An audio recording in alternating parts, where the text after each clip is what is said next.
Hello. Before I get to the Magic School Bus, the last episode of Season 1, and the only episode I'll be discussing here now, I just have to get something off my chest.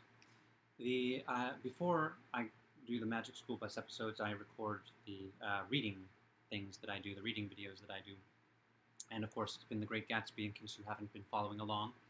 And Chapter 7 of The Great Gatsby is very long. It is 33 pages.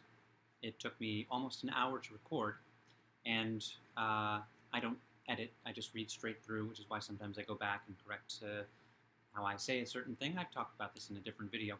But I went back and to listen to it before saving it, before calling it that's a wrap. And at the very beginning, I announce that I'm, not announce, but as part of the reading, I always read chapter blank, and then I start the chapter. And I said chapter 8 at the beginning of chapter 7. And it frustrates me. But since I don't know how to edit, and I don't want to learn to edit just to do that, I know a little bit about editing, but not editing like a video like this, like substituting the audio of the word 7 for 8. So I will, in the description of that video, I will put, I say chapter 8, this is chapter 7. You can tell because it's very, very long. But so I just wanted to say that, make sure it is known in advance in case anybody watches this before I post that, and then that is the next thing that they watch. Other than that, I don't see how this will be very useful to anybody, because probably people watching the Great Gatsby videos don't watch the Magic School Bus videos, which is a shame because there is probably some crossover. Anyway, last episode of Season 1 of the Magic School Bus kicks up a storm. Now, it turns out, I'm pretty sure I have seen this. In fact, I know for a fact because of the element of Tim drawing the comic of Ralphie's superhero character, Weatherman. But before I remembered that element of it, and I was thinking I wasn't familiar with it, I was thinking, Ralphie deciding he's a superhero is kind of would be the a logical thing to happen with these kids, because their teacher does seem to have magic. They have the Magic School Bus. They transmogrify, they transform into all sorts of things, and so of course they would develop a superhero complex, if not a god complex. In fact, Ralphie's superhero goal in this episode is to create a storm. And at actually the very last, before the post-show bit, very last image and the thing he says kind of suggests that he is implying only God can make storms. He doesn't say God. He says only it's too big a job for me, or something like that. But it does suggest that they're getting a great education, but they're probably also how are they going to be able to survive in the real world when they don't have magic? But anyway, I had seen the episode. I love the Tim subplot. His drawing is one of the through lines that I have enjoyed. And if I get to do this with seasons 2, 3, and 4, I look forward to seeing what else he draws. But anyway, kicks up a storm. The Magic School Bus kicks up a storm. There is a heat wave. And because there's a heat wave, we get to see short sleeve versions of just about every outfit. Arnold seems to have his sleeves rolled up. He doesn't seem to be wearing a short sleeve version. And Phoebe does not have a short sleeved version of her outfit for some reason. But like Keisha does, DA does. I think Ralphie's always in short sleeves. Tim might have his rolled up. There's one shot of him in a raindrop where his whole arm is covered, as it would normally be in these episodes, and so I think maybe he's also like Arnold has them rolled up. But that was just, it's cute when that happens in cartoons, because in cartoons people pretty much wear the same things over and over again, except in the Magic School Bus, Ms. Frizzle always has a dress appropriate to whatever the lesson is. But it's fun when that happens.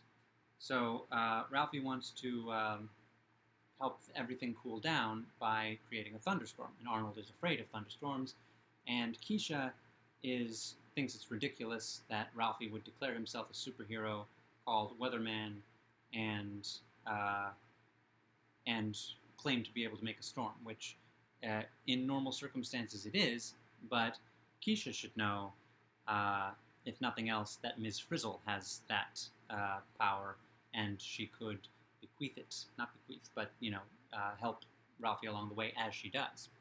And so this was the episode, and Keisha's role in this episode was where I kind of solidified there is a certain there's a character role that needs to be filled by different kids each time. That doesn't necessarily make sense, except for the fact that they are kids and they aren't necessarily being driven by logic. And that is, she has no real motivation to be so down on Ralphie about this and be so yelling at him that what he's doing is ridiculous, because what's it to her? And also, as I mentioned, they actually could do that. That is a feasible thing that they can do. And it kind of reminds me of Carlos in the desert episode, where he's keeps telling Phoebe that she doesn't need to help the desert animals. They can survive on their own, when that wasn't his argument to begin with. That's just how he keeps on egging her, and at the end, and he doesn't realize he's wrong too, because his whole thing was, at the very beginning, his whole thing was no one can survive. And so it's just, but that's how kids are. And I can't remember specifics, but I know that's been me in much younger days, when I didn't necessarily know I was wrong, but also knew I wasn't right, but kept going anyway. And so that's a kid logic thing that is why I don't mind it very much, even though it's ridiculous as far as character motivation. So as mentioned, Ms. Frizzle does let Ralphie literally drive the bus. I mean, the bus is pretty much driving itself. It turns into a glider, but she lets him control how they transform. And they transform into kind of leaf feather things at first. They turn flat. The wind can blow them around, and so they're learning about wind, because wind, water, and heat are what combine to make a thunderstorm, so they have to learn about each one of them individually. And they don't really learn much about heat. They don't transform into heat. Heat kind of, I don't know, and it's the same way that they don't go into, like, he wants, not a rainstorm, he wants to make a thunderstorm, a thunder and lightning storm. And they don't go into where the thunder and lightning comes from. And it's 25-minute episode, and the air and the water are probably more urgent things to teach kids about, but it does, like, half of the explanation of how this is supposed to happen is missing from the episode, but it's okay. So they start blowing around in the wind, and they seem to also have some kind of control, because they find themselves back in the bus, and let's see. Oh, and one other thing, Carlos, the same person who invented the instrument for the Sound Museum episode, has invented a rain catcher, which looks needlessly complicated. I don't know what the point of it was. They don't really go into it, but all you need to do is stick a big bucket or cup or something out when it's raining, and you've caught the rain. But I don't know if rain catcher is a thing, or but they don't go into it in the episode. But when they turn into rain, when they turn into water droplets, and then they go up very high, and they turn into a cloud, and then they turn into snow, and then as they're falling, they turn into raindrops. The bus turns into a bucket to catch them and have them back in the bus, and they transform back into people. So that is all you need, Carlos. But I'm sure it sounded great. Wind, water, and heat. Let's see, Ralphie. The only thing he does with heat, the only thing they go into with heat, is he turns up the heat, because he's just whipping everything together. He turns up the heat, and combined with the air, I guess, that turns it into an updraft. And so they do a little bit about warm air going up and cool air coming in, but not very much. And again, they don't do anything with thunder and lightning. So it's kind of the storm just comes together from no particular skill on Ralphie's part.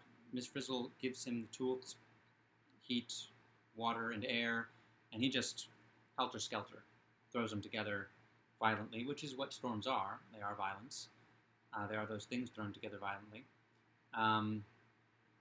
And eventually, in order to get out of the rain, now they get when the storm starts, they get afraid. They're in the bus in the middle of the storm, and they're like, "How do we escape?" Well, the bus could turn into literally anything and leave the cloud, but it's got to be somewhat more exciting than that. So what they do is they jump out of the bus and grab onto snowflakes that are flying, that are on their way down. So they've gone, I guess, high enough that they're still snowflakes, not rain. But then, of course, the snowflakes melt into rain, and now they're in the water drops. They aren't themselves the water drops as earlier they were physical water, but they fall down as raindrops, and they fall into Carlos's rain catcher, and then the bus has flown down to where the rain catcher. See, the rain catcher catches rain and then funnels it down and then spits it out. So it's not really catching it. It's just that rain gets to ride a roller coaster. The buses come down, and Liz comes out of the bus and collects again in a bucket, I believe, or no, in a pitcher, because Liz then holds it up and can see into it. Collects them into a pitcher, and then I think he just pours it out, and they turn into kids. And then as the bus grows, they grow. And they've probably said this before, but this was my first time making a note of the word shrinker scope, which is part of the bus. I forget what the context was, but they said it. So the class jumps out of the bus, they ride snowflakes, the bus glides home, the class is caught in Carlos's rain catcher, and in the end, as Tim is debuting his comic book, Keisha announces that she will be Weather Woman. And Ralphie says, you can't be Weather Woman, the way that she, at the beginning of the episode, was saying, you can't be Weatherman. She says, why not? And he says, because Weatherman is a man superhero and can't be a woman superhero. You just can't cast a woman. And I'm kidding. That's not what he says. That's what someone would say today on the internet if Weatherman and Weather Woman were real superheroes in real comics and had a comic book fan following. He says, the job is bigger than both of us. The job of making storms is bigger than both of us. So that's what he says, and he kind of looks up, which suggests he's thinking God, but it's one of those situations where in the world of the Magic School Bus, if the kids are going to believe in God, then they have to believe that Ms. Frizzle is either God or in league with the devil. So then it's both producers again doing the phone conversation post-show. The caller is an aspiring weather woman and wants to be quizzed on weather facts. And once again, they do not go into thunder and lightning, but they do go into into the role that land, the Earth's surface, plays in the creation of weather patterns and things, which is interesting and nice to add into. But that's also, there's pretty much not a whole episode, but the desert episode covers that pretty well. And then at the end, we get Liz all dressed up as Weather Lizard. So that's that. And that's the Magic School Bus. And so as far as going forward, I might, depending on how I'm feeling about it, I might take a look at same way that I did with Land of the Lost. There's that new Magic School Bus thing on Netflix, and I haven't watched any of it. But Kate McKinnon plays, I think, Ms. Frizzle's niece or something, and I do love Kate McKinnon. So I might take in a few episodes of that, and that's what I'll talk about on Thursday. And then, but I'm not going to watch that whole, unless I really like the first few episodes, I'm not going to watch that whole thing. And even if I do, I'm not going to report on it because it's a looking back thing, not a looking at things for the first time. But I'll see what it's like. I'll tell you that. I'll see what it's like. And then got Gatsby's chapters 7 and 8 later this week, and of course Fairy Tale Friday. And then next week, the last Gatsby chapter 9. And then I'm going to watch both Gatsby movies over the weekend, the Sam Waterston one and the Leonardo DiCaprio one. And I'll talk about those as part of a video next week as well, and also just a wrap-up of what I thought of The Great Gatsby, which I will also blog about over on Cantonaut. And then, you can't see it very well, back here, little book on top, Candide. I haven't decided how many chapters per video I will read, but that is the next thing. So I got ideas. Seatbelts, everyone.